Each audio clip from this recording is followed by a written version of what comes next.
Hey team, welcome to the channel. As always, man, I am stoked to see you.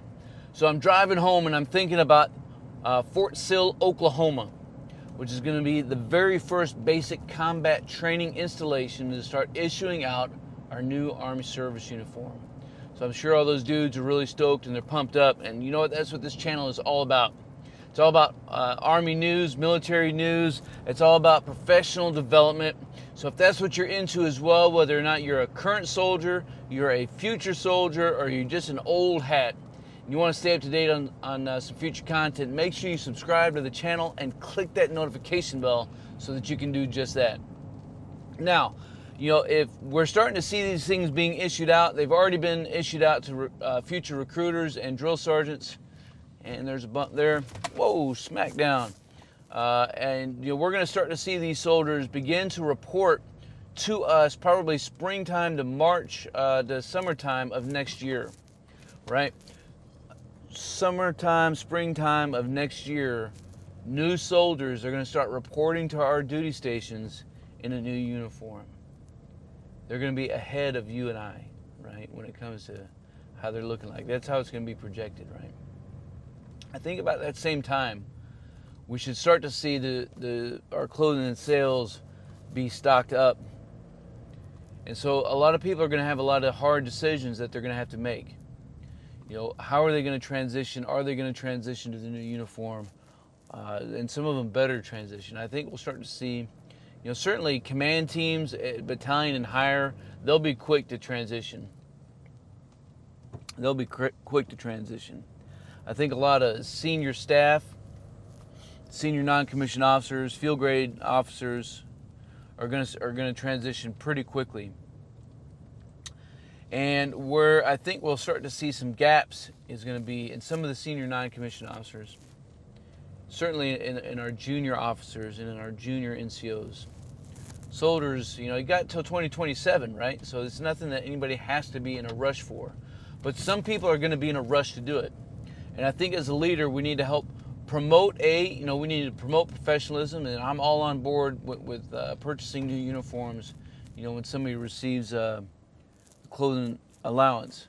But I think we need to do something and be a little bit smarter than that. See, I've always been an advocate that we need to put maintaining our uniforms as part of our budget of just being, you know, an employee.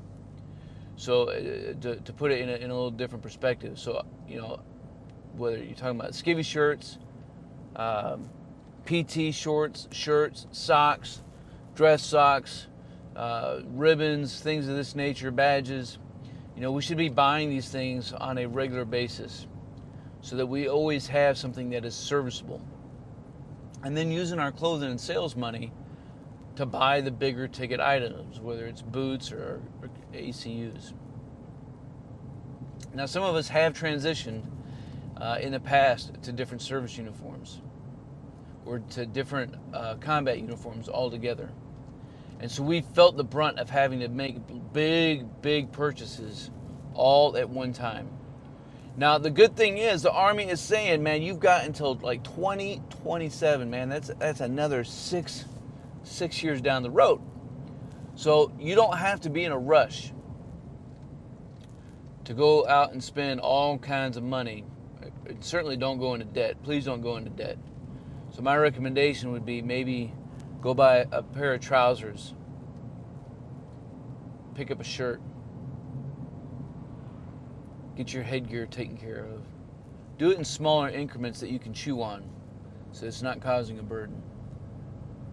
Now we can be smart about it. And I'll tell you, if you want to stand apart, man, come next year, or even now if you can get your hands on them, and you're going to promotion board or you're going to competition board and you want to stand out from your peers, you show up in a new uniform and you will. And you're going to start putting a lot of pressure on platoon sergeants that are out there and on first sergeants, on your CSMs, and that pressure is going to work from the bottom up just as much as it's going to work from the top down. So I'm looking forward to hearing your comments down below about the new uniform itself, right? What do you think it looks like? How do you think about how it's being implemented and having 6 years, really almost 7 years, to get this thing fully implemented and integrated? What is your plan if you're a service member, are you going to go out and buy a set? How are you going to get yourself squared away? Or are you just not going to do it? Are you going to say screw it?